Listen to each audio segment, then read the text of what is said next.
Buenas noches, mi nombre es Elna Rocío Sánchez Chacón. Pertenezco al programa de Ingeniería de Alimentos.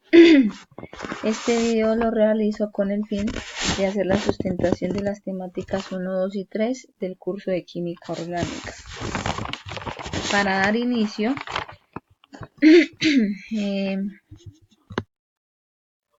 voy a la tabla 1 del numeral 3.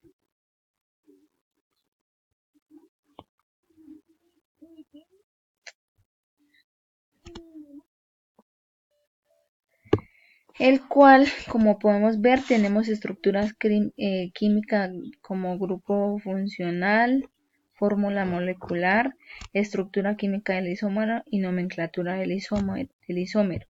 En este caso voy a sustentar el alcano.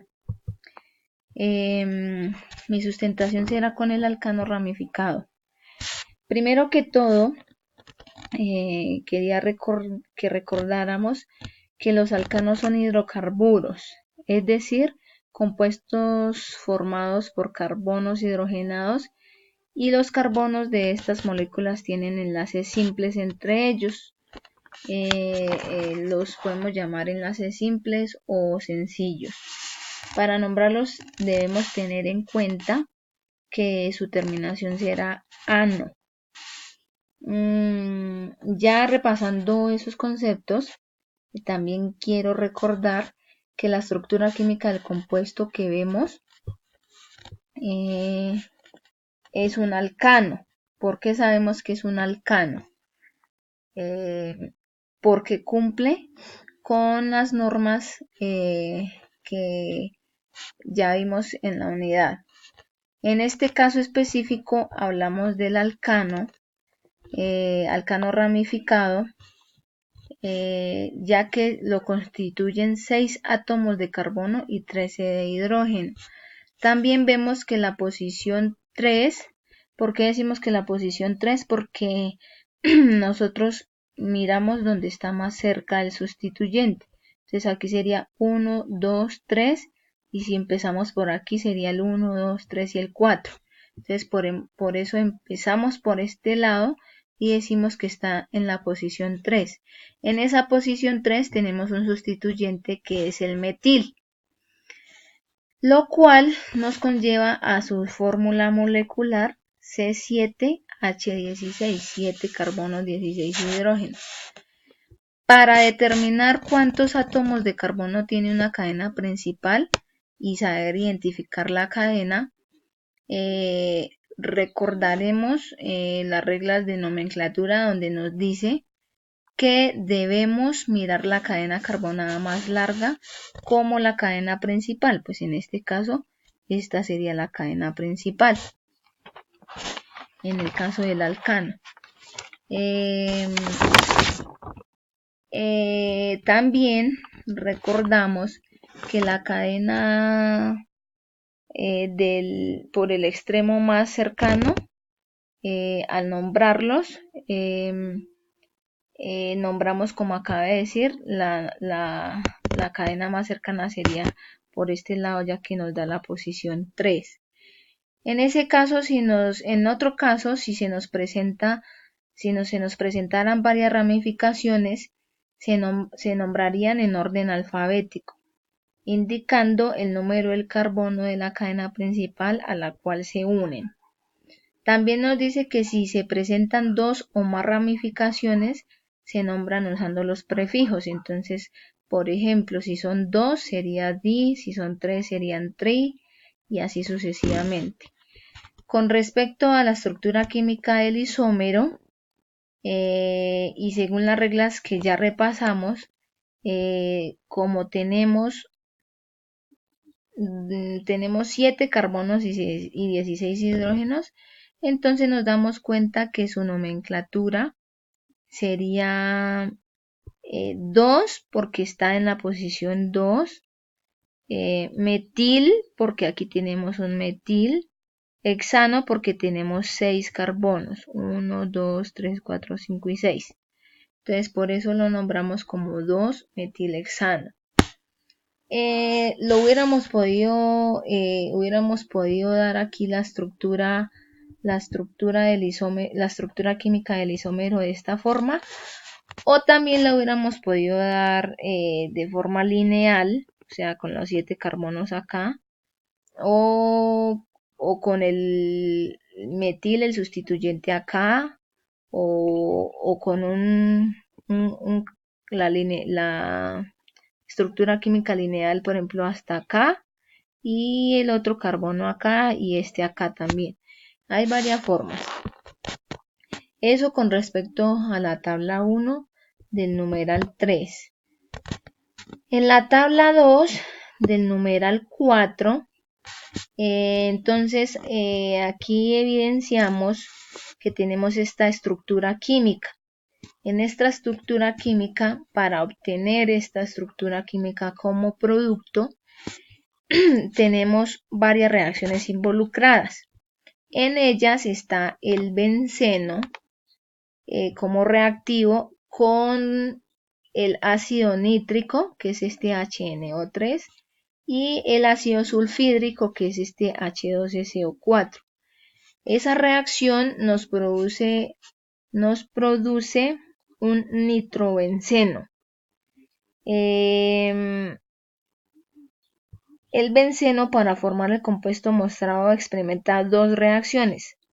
La primera es la que les acabo de decir, que es la reacción de nitración, en donde reacciona el ácido nítrico y el ácido sulfúrico, obteniéndose el nitrobenceno. Luego el nitrobenceno reacciona con el bromo y con el bromuro de aluminio y produce la estructura que estamos teniendo en esta parte. Entonces se produce esa estructura. El bromo se ubica en la posición meta debido a que el grupo nitro es meta orientador.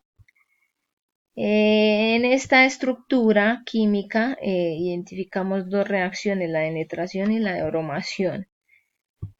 Con respecto a la tabla 2 del numeral 4, en la tabla 3 del numeral 5, tenemos dos grupos funcionales, el éster y la amida. En la amida, primero que todo, quería decir que para identificar una amida, sabemos que una amida es un carbono que está unido a un doble enlace de oxígeno y por otro enlace a un nitrógeno. Ese nitrógeno está unido a veces a otros dos. Por ejemplo, para identificar que esto es una amida, entonces tenemos el carbono unido al doble enlace de oxígeno y a un enlace de N, pues no se nos pueden presentar tres situaciones para saber que es amida. Que este NH también lo podemos encontrar como NH2 o como N. En esta estructura química, para tenerla como producto, tenemos estas dos reacciones. En la hidrólisis de las amidas es similar a la hidrólisis de los ésteres, en donde la acción del agua en medio ácido se rompen los enlaces de las moléculas formando dos fragmentos mostrados, los cuales son ácidos pentanoico y etanamina. Vemos que el producto común de la hidrólisis del éster y de la amida está en el ácido pentanoico. Eso sería con respecto a la tabla 3 del numeral 5 de la amida. También sabemos que para nombrar las amidas, entonces se nombra la cadena con la terminación amida.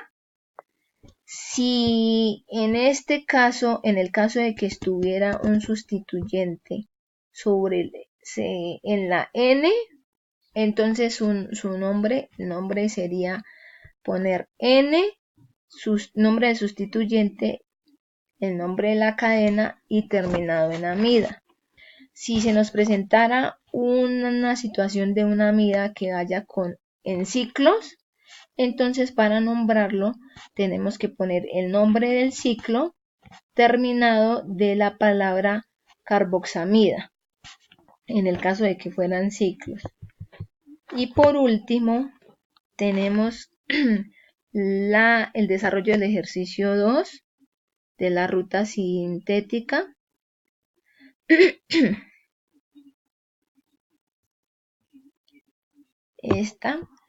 En este caso voy a explicar el producto 2. En el producto 2, en el reactivo tenemos el bromo y el bromuro de aluminio. Esta se tiene o identifiqué que es una reacción de bromación, en donde la reacción de bromación le hace un ataque del bromo al anillo bencénico y al final el bromo se adiciona al anillo bencénico como se observa. ¿Qué sería de este producto de acá arriba? Entonces estoy explicando el producto 2 teniendo en cuenta que tenemos como reactivos el bromo y el bromuro de aluminio para obtener el producto 2 que lo tenemos en esta parte. No siendo más, entonces agradezco su atención y que tengan un feliz día. Muchas gracias por su atención.